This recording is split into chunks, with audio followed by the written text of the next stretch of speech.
life immensely. Like, music is my passion. I think about it all the time, I do it all the time, and I love it more than anything else.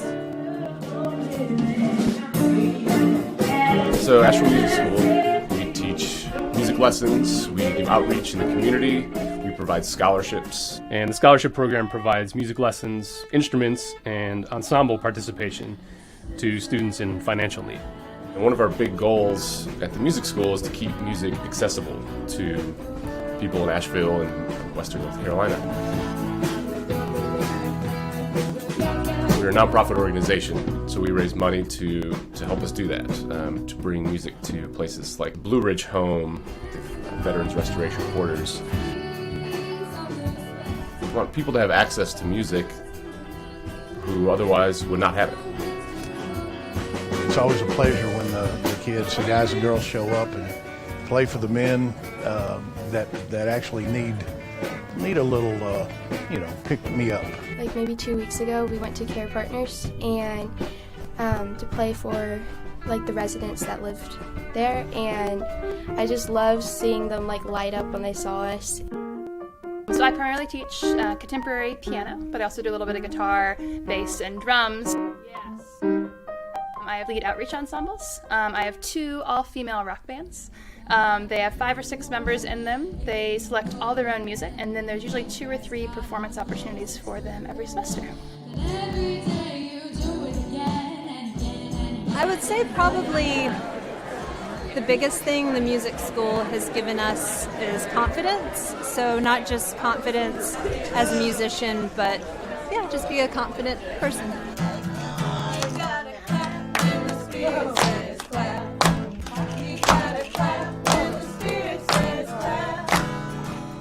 Music therapy uses musical intervention. So with this group, I focus again a lot on like social interaction, just getting them engaged, working with some on communication. I think is really exciting that Asheville Music School is helping to teach younger musicians not only the skills about music, but also teaching them that this is a viable career path that they can take, that while they might be really passionate about music, it doesn't just have to be a hobby, it's something that they can do for a living. Asheville Music School has been a really, really awesome resource for just connecting in different ways to the community. I don't think I would be able to do the work that I'm doing if I weren't here right now. And I think one of the things that's really important to mention is that a lot of people are able to make their entire living based on music. Teaching is a big part of that. One more, 3. We really try to keep music teachers in business and provide an affordable space for them to teach and to share their knowledge. That's one of the great things I think about the Asheville Music School is that it definitely helps to provide work for the working musicians here in Asheville.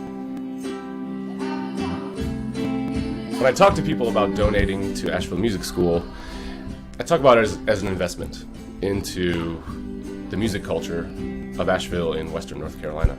I mean, we're building community. We're trying to foster these young kids and adults too. We're teaching the next generation of Asheville musicians here at the music school, and I think they're in really great hands.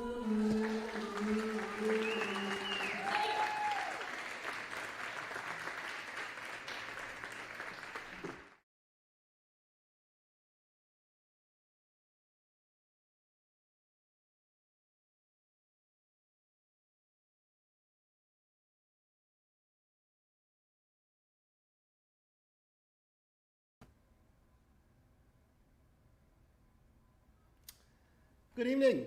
I'm Dan Weiser, the founder and artistic director of Amici Music. I want to welcome you to the final of our Piano Favorites live stream. Again, a huge thank you to Sally Sparks at Streamside Music for producing this show and the whole Keep Music Live project that she's a part of. She's also a part of the Asheville Music School. You saw the video there. It's a wonderful organization that brings music to young people and older people in the Asheville area. So great if you can help them. I actually helped do a benefit concert for them last week, and they were raising over $6,000. So it's a great program, and I'm really happy to be here. I'm happy to have all of you join me, and thank you for being on the long ride here. 5 shows we've done. I could probably go on for 5 more, but I think I should cut it off now. And my hope is that we'll probably do some individual concerts in July, maybe a woman a piano composer and some Gershwin, maybe some ragtime. So I'll keep you informed as we go along. But we will end it tonight. And those of you who have followed all 5 sessions, we sort of started in Vienna. And that's where the first center of music was, with Mozart and Beethoven in the end of the 1700s, early 1800s. Then we moved to Germany with the music of Schumann and Mendelssohn, with also a little bit in France at the time with Chopin, but really Germany and then Vienna still were the centers. Last session, we moved over to Russia, which very quickly became a hotbed of great music in the middle of the 19th century after the conservatories started there, and with the music of Tchaikovsky and Rachmaninoff. But today we're going to start off in Paris, which really became the center of music at the end of the 19th century, the last 10 or 15 years and into the 20th century.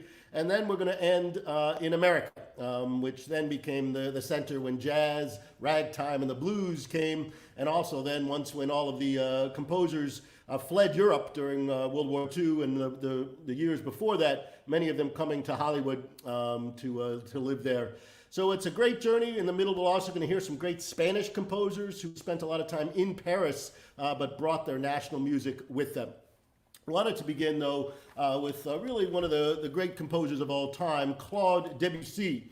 And really, we owe it to him for changing a lot about music. There would really maybe not be all of the crazy 20th century music without Claude Debussy. And even though we listen to his music and it seems so beautiful and not really that modern sounding, he opened up so many doors with his thinking about what music could be. And he didn't want to follow some of the old stale ideas about music. Much the same as the Impressionist painters, when we look at their paintings, they don't look all that radical, but they opened up new ideas about what a painting was. It didn't have to be about anything. It could just be about light and color. And often that's what Debussy's music is doing as well. He was born in 1862 and was one of the youngest people to enter the Paris Conservatory when he was 10 years old. A seriously talented kid, a great, great pianist, but he was also very opinionated, very argumentative, and rather experimental. And in his early works, he wanted to play around with dissonant chords. He didn't always want to follow the rules of composing. And this got him into some trouble at the conservatory. He got some bad marks, even though they all said he was the most talented. But as he once said, "I love music passionately, and because I love it, I must free it from the barren traditions that stifle it." He also said, "Some people wish above all to conform to the rules. I wish only to render what I can hear. There is no theory. You only have to listen. Pleasure is the law." So once that opens up the door that if you don't have to follow the rules, anything could happen. And some people say that's what happened to 20th century music. It went a little crazy.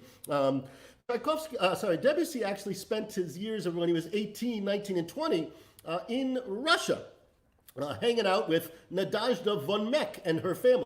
Those of you who heard me talk about Tchaikovsky, that was the woman who was the patron of Tchaikovsky, although would not let Tchaikovsky ever meet her.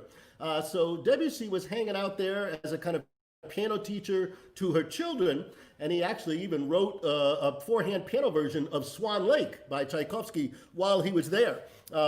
He then gets back to Paris, and he actually sees Tristan and Isolde by Wagner in 1887. And he loved it. He said it was the finest thing I had ever heard. And many French composers fell under the sway of Wagner and this kind of lush harmonies that seemed to sort of have lots of dissonances in them.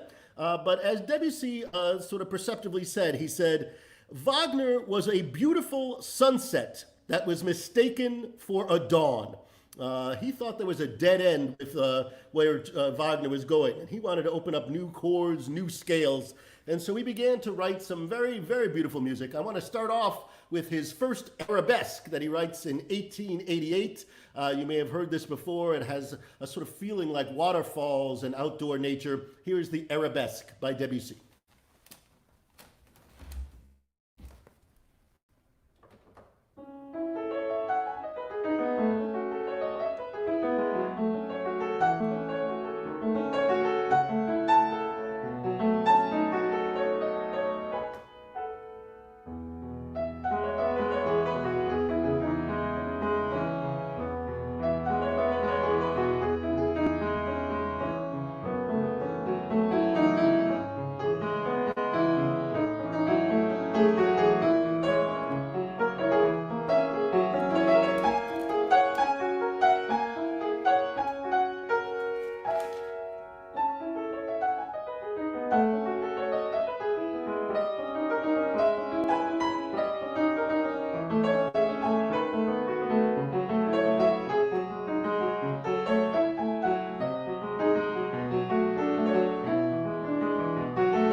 There's the beautifully delicate music of Claude Debussy.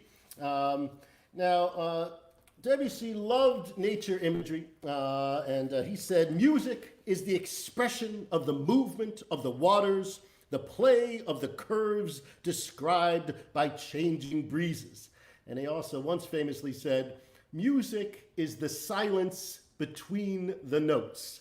And that is so important for Debussy, that so much of what happens is not the actual notes, but the things between the notes, those moments of color. And he really expanded what the piano could do. He thought of Chopin as the greatest composer because everything he did was on the piano. And Debussy added to the color an effect that he could do as well. Now, his personal life was rather interesting. He married a woman named Lily Texier, a fashion model, in 1899.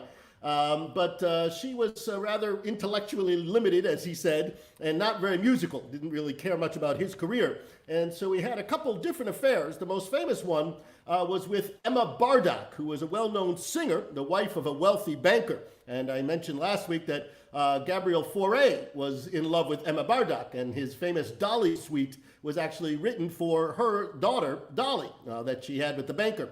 And Fauré sort of wanted to run off with Emma Bardock as well. She didn't do that, but she did run off with Debussy in 1904, had a rather scandalous affair, and caused more scandal because the first wife, Texier, shot herself in the chest while standing in the Place de la Concorde in Paris. The bullet remained lodged in her vertebrae until her death in 1932. But Debussy left her, ended up getting married to Emma Bardock. They had one daughter together, she would die in 1919. He dedicated his wonderful Children's Corner Suite to her. He would ultimately die during World War I, and actually his funeral procession was during a major bombardment of Paris by the Germans. One interesting side note, he actually in 1916 underwent one of the first colostomy operations ever performed, but he would die of rectal cancer a couple of years later.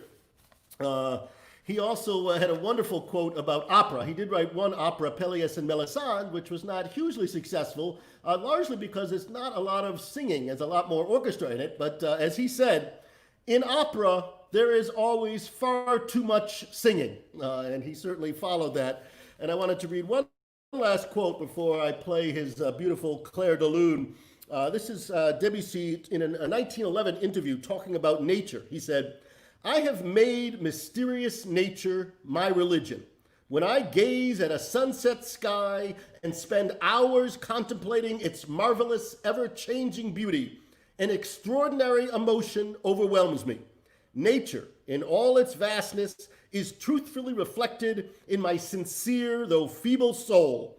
Around me are the trees stretching up their branches to the skies, the perfumed flowers gladdening the meadow, the gentle grass-carpeted earth, and my hands unconsciously assume an attitude of adoration."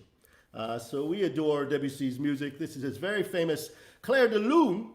This is from the Suite Bergamasque, which he actually started composing in 1890, but he kind of revises it all and he republishes it in 1905.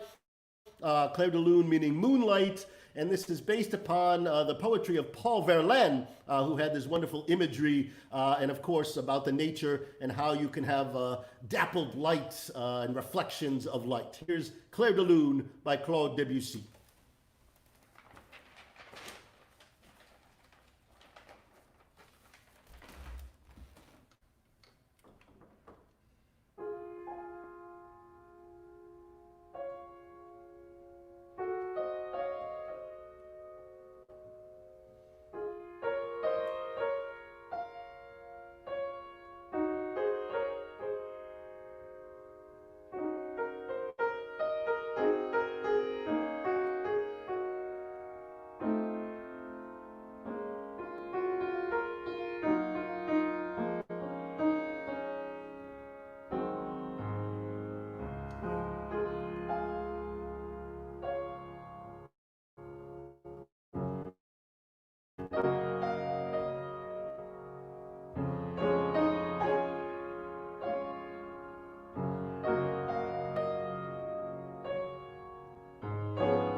The beautiful Claire de Lune by Debussy. All right, we're now going to move to another French composer who I love. In fact, I actually wrote part of my dissertation on him, if you can see my giant tome, and that is the Erik Satie, wonderfully bizarre, iconoclastic composer who was actually friends with Debussy. They were at conservatory together briefly, but not unlike Debussy, Satie was not much of a student. In fact, his report cards at the conservatory, he was described as insignificant and laborious, worthless, and the laziest student in the conservatory. He was born in 66, and after he sort of leaves the conservatory, he begins to do some crazy things. Stravinsky, the composer, said that Satie was the oddest person he had ever known, but at the same time, the most rare and constantly witty. And the crazy thing about Satie, he was friends with all of the great artists in Paris at the 20th century. He and Picasso did a ballet together, Parade, but he knew everybody, the writers and the poets, all the way from the Dadaists to the Surrealists to the Cubists, and he was in with all of them. He had just so many ideas, not necessarily about music. He really saw music as part of a larger spectrum of the arts. And in fact, he wanted to find ways to make music more like art. One of his great quotes, he said, he really hated Wagner and most German music. He says, "It is necessary for us to have a music of our own with no sauerkraut, if possible. Why not make use of the descriptive approach that Monet, Cézanne, and Toulouse-Lautrec are showing us? Why not transpose this approach into music?" And he elaborated that further. He said, this he wrote to Debussy. They had a long correspondence together. He said, "Believe me, we have enough of Wagner. It's quite beautiful, but not of our stock. We should see to it that the orchestra does not grimace when characters enter on the scene. Look here, do the trees of the scenery grimace? We should make a musical scenery, create a musical climate where the personages move and speak, not in couplets, not in leitmotifs, but by the use of a certain atmosphere of Puvis de Chavannes." Puvis de Chavannes was a weird artist as well who did these kind of flat paintings, often of white angels and nymphs. And that's what Satie's music is. It's very flat and does not try to develop. Music had always been about developing, going from one place to the next. For Satie, it was just sort of this flatness, like a painting, like you just see, and it just exists and sort of resonates within us. He had a good friend, Contamine de la Tour, who described the technical issues that Satie had. Satie didn't really learn that much at the conservatory, so he didn't have great skills as to write these large-scale pieces. And Latour said, "Satie was a man who knew only 13 letters of the alphabet, but who had nevertheless decided to create a new literature with only these means rather than admit his deficiency." So I want to start off with one of his great works. This is the Gymnopédie. He writes that in 1887. You've heard this many times. It's probably the most often used music in movies. But at the time when this came out, nobody understood what it was all about. It was just flat, repetitive music, and he was laughed at, except by Debussy, who loved this piece and actually orchestrated it 10 years later. There are 3 Gymnopédies altogether. Here's the first Gymnopédie.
Yeah, it's just a flatness and a solitariness about that piece, which really captures that whole end of the 19th century kind of ennui and the absinthe there in Paris, that cabaret, cafe culture. And in fact, Satie was part of that culture. He joined the Chat Noir, the famous cabaret there, as the cabaret pianist. And I'll play a little bit in a second, one of his cabaret pieces. But that's where Debussy hung out. And he began, Satie did, to put some of that cabaret style into his music, combining the kind of the low forms and the high forms in a really fascinating way. He actually founded his own church at some point, of which he was the only member. He called it the Metropolitan Church of the Art of Jesus the Conductor. Very anti-establishment, a kind of a Dada before Dada even existed. And in fact, he was not, I guess I say, not well known during most of his life, but then gets rediscovered later on, about 1910, 1911, by Ravel, who we'll hear later on, and these young group of composers who saw him suddenly as a kind of a precursor, a John the Baptist figure who understood where music was heading and tried to take out a lot of the extraneous stuff that was ruining music. Satie's also famous for inventing what we call muzak. He called it furniture music. He once there was an art exhibit, and he had music playing at the exhibit, and he purposely told people, don't listen to the music. Walk around, the music is part of the background. We expect that now, but at the time, people were shocked. Normally, if you listen to music, you're supposed to actually listen to it. But Satie sort of recognized where music was headed. And he had lots of strange titles for his music. Desiccated Embryos, one of the pieces was called. And there's a famous story where Debussy told him that he needed to maybe have a little bit more form to his music. So he submitted to him 3 pieces in the form of a pear, which had nothing to do with anything, but again shows his crazy sense of humor. And I want to play next a piece of his called the Gnossienne. All of these titles are made up. Satie loved words. So gymnopédie was his own word. Gnossienne is his own word. Although they certainly have ideas of Greek stories and old epic times. I don't know if any of you can see this Gnossienne. What's fascinating about it, there are no bar lines in this piece. It's one of the first pieces that gets rid of bar lines. Satie thought it sort of got in the way. He didn't need bar lines. And he's right. You can play this piece without it.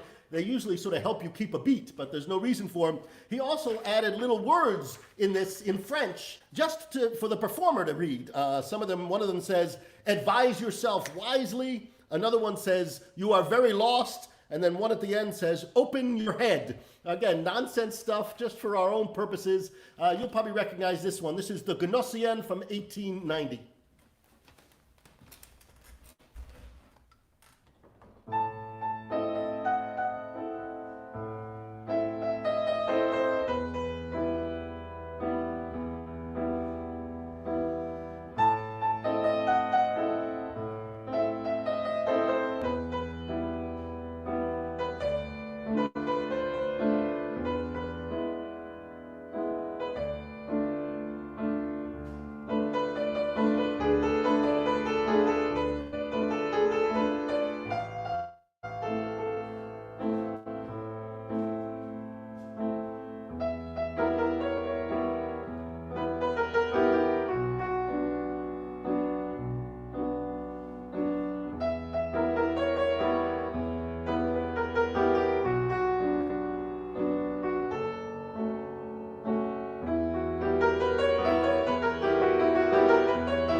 that's it. It just sort of fades away. There's not really any end to Satie's music. You could sort of repeat it endlessly. And in fact, he did have a couple pieces where he wrote at the top, repeat this. One of them, he said, repeat this 840 times, but really take a lot of time to think about it. And there were some crazy people in the 1960s especially who did it 840 times, although it's crazy.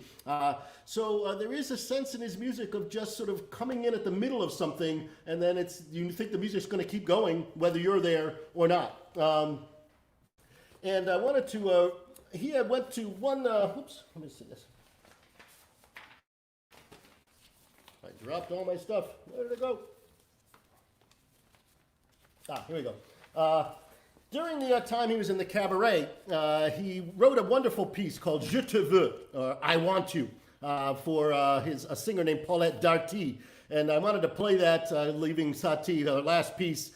This really is a kind of great popular music. It really begins to head towards jazz and that French style. The words, one of the verses are, I have no regrets. I have only one desire. Beside you, they're so close. To live all my life. May my body be yours. May your lips be mine. May your heart be mine. And may all my flesh be yours. And one last quote before I play that piece. Virgil Thompson had a wonderful quote about Satie. He said, Satie's music mumbles no incantations. It is not designed to give little girls a thrill or to impress conductors or to get anybody a job teaching school. It has literally no deep motivation. It is as simple as a friendly conversation and in its better moments, exactly as poetic and profound. Here's Je te veux by Satie.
So that's the wonderful Erik Satie. He has crazy stuff out there. I urge you to look him up a little bit. I loved writing about him. Just a fascinating character and a man who, as I say, was friends with Man Ray and Duchamp. He helped put together one of the first ready-mades in Paris. So just a really fascinating guy who connected all of the arts in a great way. All right, we're going to do one last French composer, and that's the wonderful Maurice Ravel. Ravel was, his father was actually a Swiss engineer. There's my stuff here. Oh, everything's getting lost again. He had actually invented something called the whirlwind of death, which was an automotive loop-de-loop that was big in circuses in the early part of the 20th century until there was a fatal accident in 1903. But the father was a Swiss inventor. The mother was actually from Basque country in Spain. So he had this interesting combination of the meticulous Swiss and the more passionate Spanish. Stravinsky actually referred to him once as that most perfect of Swiss watchmakers. It took him years sometimes to write a piece. He was very, very meticulous. He didn't write a lot of music. And in fact, at one point he said about his style, he said, "In my own compositions, I judge a long period of conscious gestation necessary.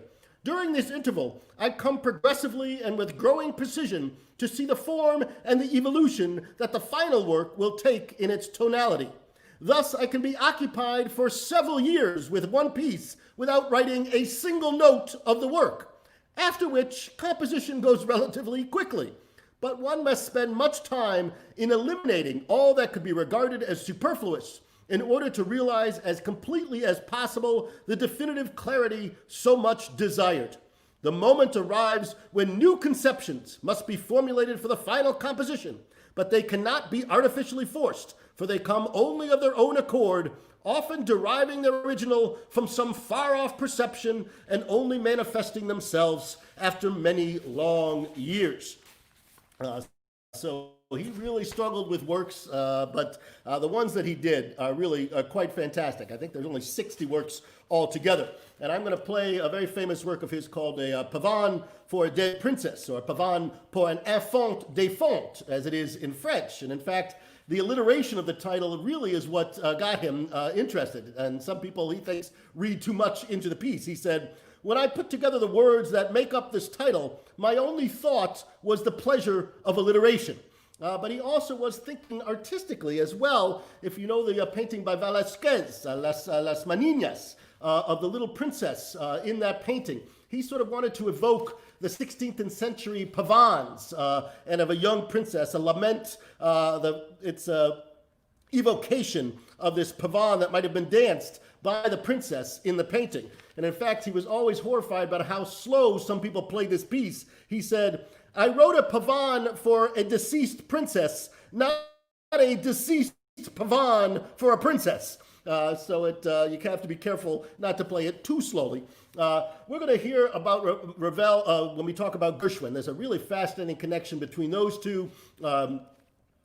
Gershwin had come to Paris in 1926, and that's when he wrote American in Paris, and he had met Ravel there. And in fact, he wanted to study with Ravel because Ravel was a master orchestrator, and Gershwin thought he had a lot to learn about how to orchestrate. But Ravel didn't feel like he had anything to teach Gershwin. He thought he was already pretty darn good. By then, he had already written his Rhapsody in Blue. He said that, "I don't know if I should do this." And he supposedly said, "How much money do you make?" asking Gershwin. And when Gershwin told him, he said, "Maybe I should take lessons with you." He actually then encouraged him to study with Boulanger. He actually even wrote a letter to Boulanger, the great teacher, saying, "There is a musician in America endowed with the most brilliant, most enchanting, and most profound talent. His name is George Gershwin. His worldwide success no longer satisfies him. He knows that he lacks some technical means to achieve his goal. In teaching him these means, one might ruin his talent, though. Would you have the courage, which I wouldn't dare, to undertake this awesome responsibility?" And for her part, apparently, Boulanger said no. She basically said, "Why would you want to be a second-rate Ravel when you're already a first-rate Gershwin?" So Ravel loved Gershwin, and in fact, Ravel, then when he came back to America in 1928, and he celebrated his birthday while he was here, and when asked what he wanted for a present, he said, "I want Gershwin at my party." And apparently Gershwin did show up, and they spent time going to the Cotton Club and other places in Harlem. So it's a fun friendship between Ravel and Gershwin. This is an early work by Ravel. This dates to 1899, the Pavane for a Deceased Princess.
Glorious music by Maurice Ravel. All right, so that's going to take us out of the French composers. So now I want to move to two different Spanish composers, Enrique Granados and Joaquin Turina.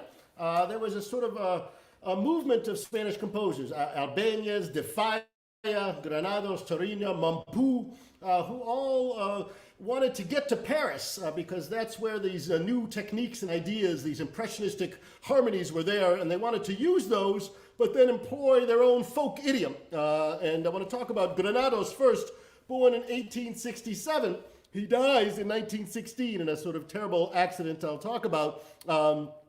He goes to Paris in 1887 and begins writing his fantastic Spanish music. And I want to start off right now with one of his very famous pieces. This is his Spanish dance, Andalusia, Opus 5, number 5, written in 1890, just after he gets to Paris. And you can really feel the Spanish bullfighting in that. That's so exciting. Here's Granados, Andalusia.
Andalusia by Enrique Granados. Now, a few years later, he would write a piece called the Romantic Sea.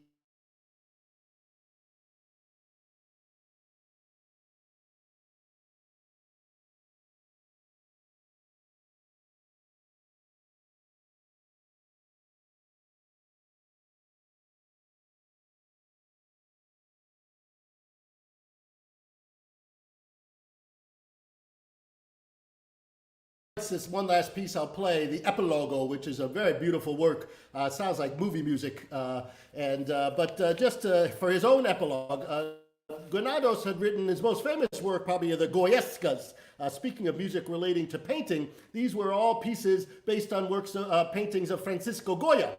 They started off as piano pieces. He then turned it into an opera called Goyescas, which was supposed to get premiered in Europe, but World War I stopped it. And so it was actually premiered in America, in New York City in 1916. So he comes to America for the premiere, and he has a trip back to Spain on a boat planned, but at the last minute, Woodrow Wilson, President Wilson, invites him to the White House to do a piano recital. Granados doesn't want to turn that down, so he goes down and does the recital. He ends up getting a different boat back, but it has to go through England. So he goes to England, but then on his way through across the English Channel, remember this is during World War I, his boat, the SS Sussex, is torpedoed by a German U-boat. And it sunk. Now, what's interesting is that the half of the boat survived, and it was half of the boat that Granados and his wife were on. But apparently, they had decided to jump, and the wife, apparently, Amparo, was too heavy and could not get into a lifeboat. So he refused to leave her and positioned himself holding on to the raft. It's like a scene out of Titanic. And apparently they drowned as people watched them just when the rescuers came to save the boat. So a terrible, tragic end. They left behind 6 children, but wrote some fantastic music. I urge you to listen to Goyescas. It's beautiful. I want to play just this very short epilogo from his romantic scenes.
Really seems like that's right out of some movie, but I can't place what that movie is.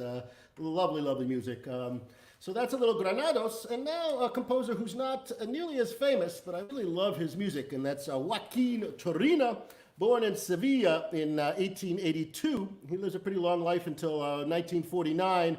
Spends about 10 years in Paris from 1905 to 1914, where he got to know Debussy and Ravel, and then goes back and becomes the professor of composition at the Madrid Royal Conservatory. He described his music in this way. He said, "I want to sing of love and sadness, searching out that little corner of the Andalusian spirit that looks out to the wider world. I have lived part of my life dreaming, because I, as a musician, love melody. There, tragedy loses its heart-rending edge, dance becomes purer, and wine is only perfume. I cannot sit at the piano with a transcendental melody. I sing what pleases me, and I feel a response." Now, probably his reputation has suffered because when he was in Spain, he supported Franco. And some people sort of accuse him of getting his positions because of his connections to Franco. And after World War II, a lot of people turned against Torina because of that connection. But I do think that some of his music, he wrote a wonderful piano quartet and a few different piano trios. I'm going to play the three out of the Danzas Gitanas. There are 5 of these altogether. Opus 55, written in 1929. They really have the kind of gypsy world of Granada in them. I'm going to play the number 1, Zambra, number 2, Dance of the Seduction, and number 5, Sacramonte. Here's a little music by Joaquin Turina.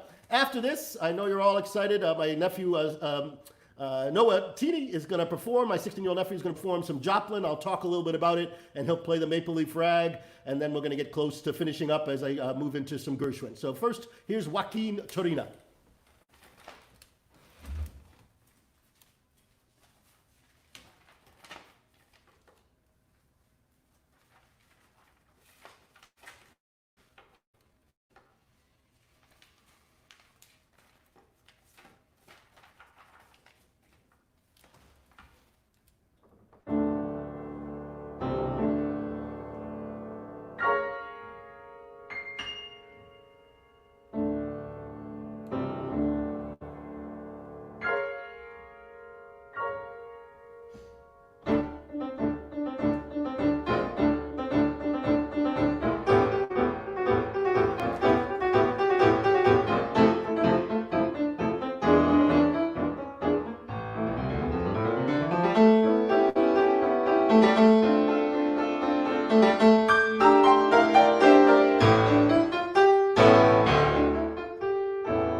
Awesome. I love that music. All right, great. So we are now heading over to America, and we're going to get Noah ready pretty soon here.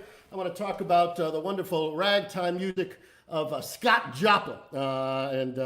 Really, ragtime became the first great American export, the first decade of the 20th century. It started playing everywhere, and it rose out of what was called the cakewalk, which was kind of a dance done by slaves to mock the owners. As one nanny wrote in 1901, us slaves used to watch the white folk parties where the guests danced a minuet and then paraded in a grand march, with the ladies and gentlemen going different ways and then meeting again, arm in arm and marching down the center. Then we would do it too, but we used to mock them every step. Sometimes the white folks noticed it, but they seemed to like it. I guess they thought we couldn't dance any better.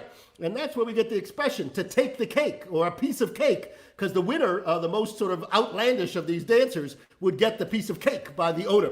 But the syncopation of the cakewalk made its way into ragtime music, which really started off in the brothels and saloons, and it was an improvised music for the most part. They were incredible ragtime pianists who couldn't write down any of their music. They could just come up with something, and the next day it'd be a whole new thing, and it was just kind of this honky-tonk piano.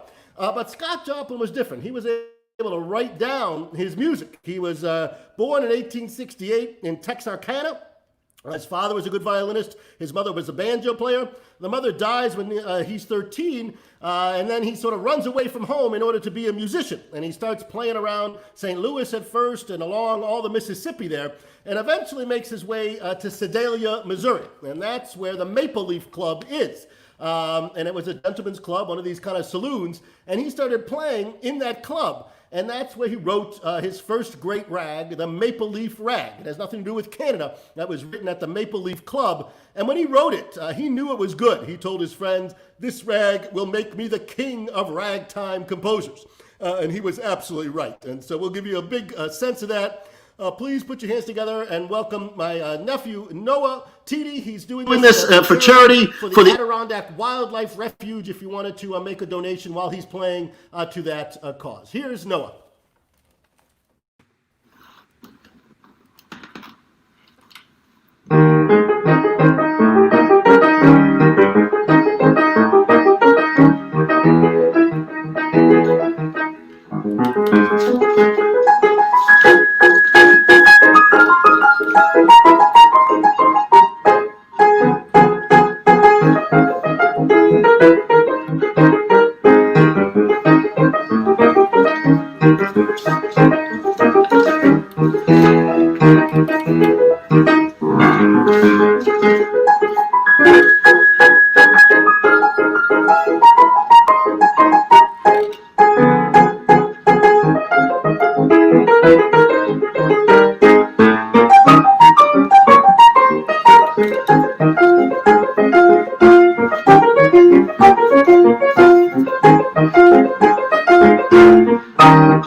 Awesome, Noah. So incredible. He's just an amazing talent and a great kid too. So he's been with us almost all of these sessions. I think 4 out of the 5. One of them he had to do some AP exams, so I'll give him a pass on that. So we'll try to keep him busy. That's just great to have it. And thank you to Rachel and Derek, his parents, for everything they do, and for his grandmother Connie for pushing him when he probably didn't want it. And of course, I got to thank my mom for everything she did to make me play piano when I really didn't want to do it. It's tough when you're a teenage boy. I actually quit when I was Noah's age, but I came back to it thankfully. So great to hear Noah.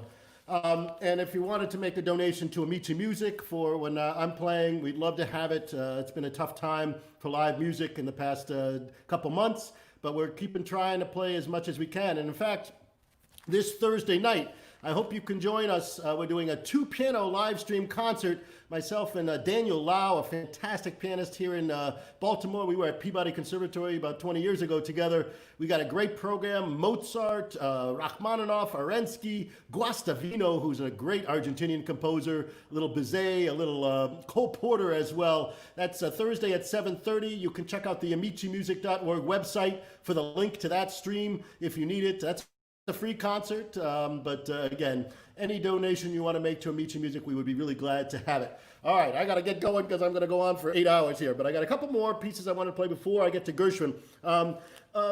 Joplin had a kind of tough life himself. As my brother said, this should be called the horrible stories of the crazy composers, and Joplin was one of those. He had got married in Sedalia to a woman named Belle Hayden. They had one child together, but the child dies, I think, at about the age of 1 or 2, right around the time that Joplin finds out he has syphilis from all the years that he spent in these saloons. His wife leaves him at that point. We don't know what happens to her. And he then heads off to St. Louis again, and he meets up with a woman named Freddie Alexander, who he falls madly in love with. And they get married. And then 10 days after their marriage, she dies of pneumonia. Maybe got it during the wedding. So he goes into a deep funk for the next year. And the first piece that he writes after this is a piece called Bethina, a concert waltz. It's not even really ragtime. Ragtime always is in 2 beats, like a march. This is a waltz in 3, but it has that ragtime feel, and it shows that Joplin really thought of himself not just as a ragtime composer, but as a true classical composer, doing the folk music of America, but in a wonderful way. And this takes up the waltz form. It's a gorgeous piece. It was lost for many years, and only in the revival of ragtime in the 1970s did they find it again. Here's Bethina, a concert waltz by Joplin, written in 1905.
Wonderful work, and it shows that Joplin was much more than just a ragtime composer, and he really had hopes that he had written an opera called Tremonisha, which he was unable to get performed. There was one piano-only concert that he did in Harlem in 1916, and it was not a great show. People did not go for it, and soon after, Joplin had a nervous breakdown, and he ended up living his the last year or so in a Manhattan State mental asylum, and he dies in 1917 from syphilitic dementia, buried in a pauper's grave that was unmarked for 57 years. But then, when The Sting came out in 1974, he won, his music won the Best Picture at the Oscars, and then he gets a Pulitzer Prize for Tremonisha in 1976.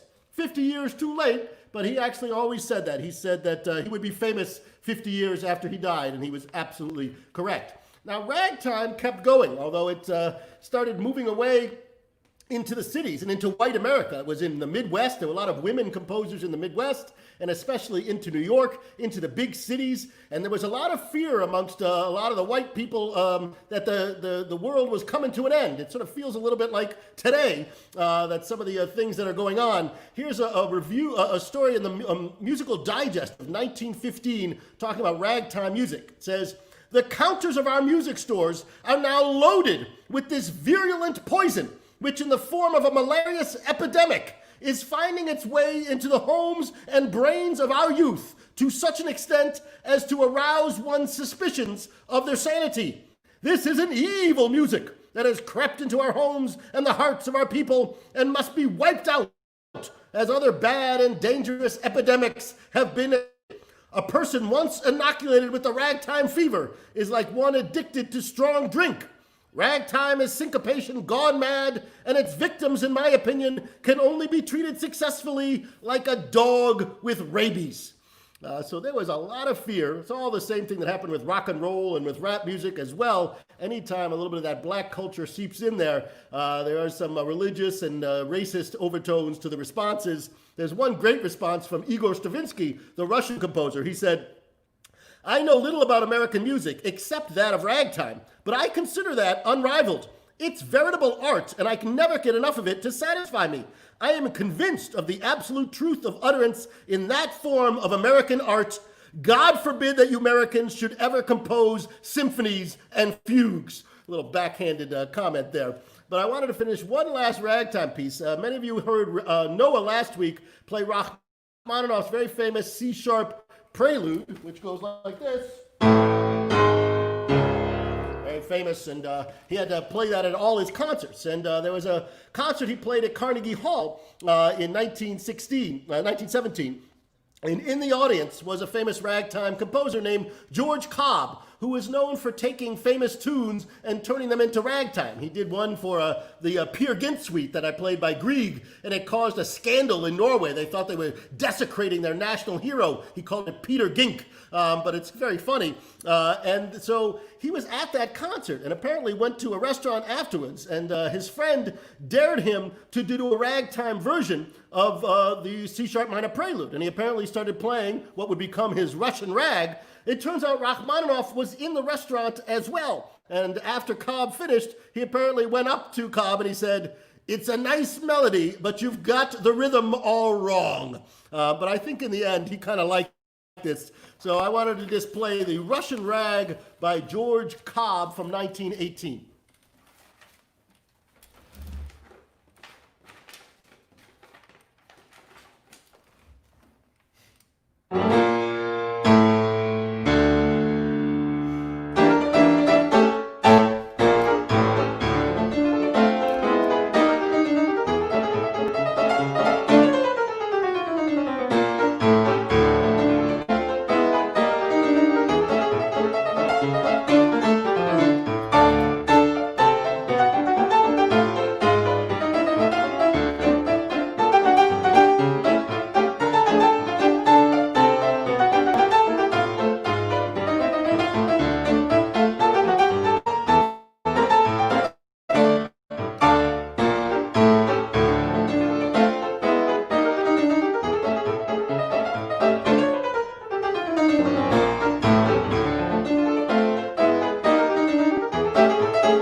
Russian rag. All right, so at long last, we have reached our last piece, and it's a long one, so hopefully you can sit still for another 15 minutes or so, but it's the great Gershwin Rhapsody in Blue. I wanted to finish that. And I want to thank you all for being a part of this whole long episode of concerts. Give me a chance to bring out all the great solo piano music, and maybe we'll redo it again at some point. But definitely will be some other programs in the future I hope you will join me with. Gershwin was born in 1898. Jakob Gershowitz was originally his name. His father had come over from Russia, and he was his older brother Ira was the smart kid in the family, but poor George was kind of the roller skating hoodlum. He was out with the hoodlum crowd, didn't do well in school, but ultimately his parents got a piano when he was about 12 years old. He had watched the player piano at his friend's house and had learned how to play just by watching the keys go down. He ended up getting piano lessons. He becomes the youngest song plugger on Tin Pan Alley, plugging some horrible songs in 1916. Soon after, he writes his first song and has a great title. It's called When You Want 'Em, You Can't Get 'Em. When You Got 'Em, You Don't Want 'Em. It was not a big seller, but it was his first song. He then followed that up with Swanee. That made quite a lot of money. When Al Jolson took it up, and that got him connected to Paul Whiteman, who was doing some really cool jazz band stuff in the early 1920s. Gershwin began to play with the Paul Whiteman Band, and Whiteman had a dream that he would be able to put on a concert in a concert hall and to show that jazz was like a was real music. And so he told George he would love him to write a piece for him if that ever happened. George said, okay. Well, the story goes that in January of 1924, George and Ira are playing some pool, and they happen to look in the newspaper. They an advertisement for a concert by the Paul Whiteman Band at the Aeolian Hall, and it's going to feature a great new work by young George Gershwin. Now, Gershwin did not have any great new work, so he called up Whiteman. He said, "I can't write a book," and Whiteman said, "You've got 5 weeks. You got to do this for me." And that is the genesis of the great Rhapsody in Blue. If I could find the rest of my thing here. Here it is. Soon after, Gershwin was on a train up to Boston, and it was on that train where the inspiration came to him. He said, "It was on that train with its steely rhythms, its rattly bang, that is often so stimulating to a composer. I frequently hear music in the very heart of that noise. And there I suddenly heard, and I even saw on paper, the complete construction of the Rhapsody from beginning to end. I heard it as a sort of musical kaleidoscope of America, of our vast melting pot, our unduplicated national pep, our metropolitan madness. By the time I reached Boston, I had a definite plot of that piece." So he gets back to New York and he feverishly writes it out. Faraday Grofe, the band arranger for the Paul Whiteman Band, basically lives with him. They churn out this music. It was actually going to be called American Rhapsody for most of the time, but then Ira came up with the title Rhapsody in Blue after he had visited an art exhibit at the Metropolitan Museum, paintings by Whistler. And if you know Whistler's paintings, Nocturne in Black or Symphony in White, that inspired Ira to come up with the title Rhapsody in Blue, playing off on the blues as well. A brilliant title. The famous slow theme, which is now the United Airlines commercial, that only came in about 2 days before the show. Gershwin realized he needed to have some sort of contrasting elements rather than the fast music. So that came up suddenly. And in fact, much of the piano solo part, this was for piano and jazz band, was improvised by Gershwin at the concert. He didn't even know what he was going to play. And he just told Whiteman he would nod to him when it was time for him to come in. And this was a really important concert. The who's who of people were there. John Philip Sousa was there. Leopold Godowsky, Fritz Kreisler, Jascha Heifetz, Sergei Rachmaninoff, Igor Stravinsky, Victor Herbert. It was a who's who. They really wanted to see if jazz could make it. And Paul Whiteman himself was really nervous about it. He said, 15 minutes before the concert was to begin, I yielded to a nervous longing to see for myself what was happening out front. So I put an overcoat over my concert clothes and I slipped around the entrance of Aeolian Hall. There I gazed upon a picture that should have imparted new vigor to my willing confidence.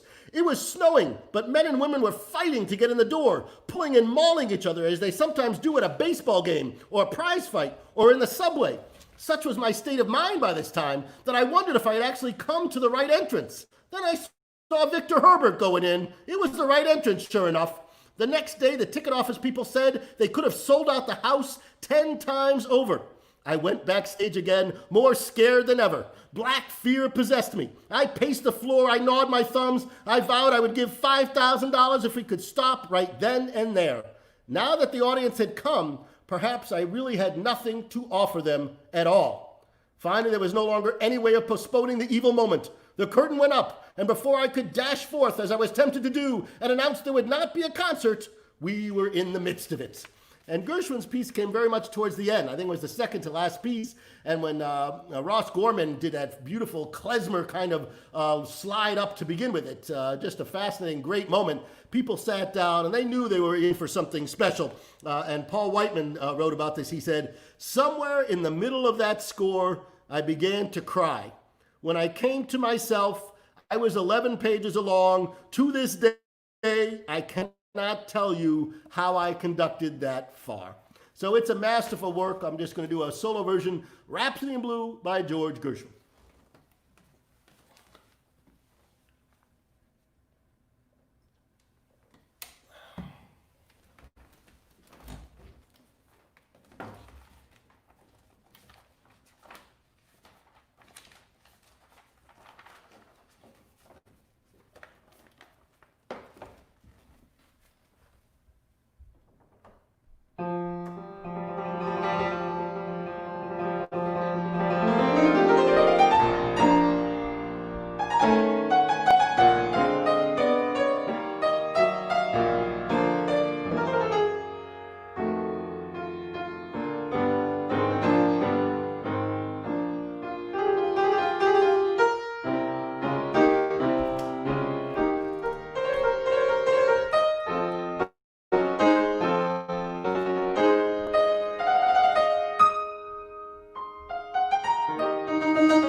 hours. I hope you've had a great time. I've enjoyed playing all this fantastic music, bringing us all the way from Bach to Gershwin. Again, if you're able to make a donation to Amici Music, please go to amicimusic.org and make the donation there. We really appreciate it. Thank you all. Thank you to Sally Sparks for producing this. Thank you to Noah Tini for all of his great piano playing. And thank all of you for keeping music alive. And I hope you'll tune in this Thursday night, 7:30 p.m. Go to Amici Music to get the exact link for that. It's a stream that you can get to on Thursday night. Fantastic 2 piano music. I hope you'll be there. Thank you again. I'm going to take a shower, and I'll see you soon. Take care.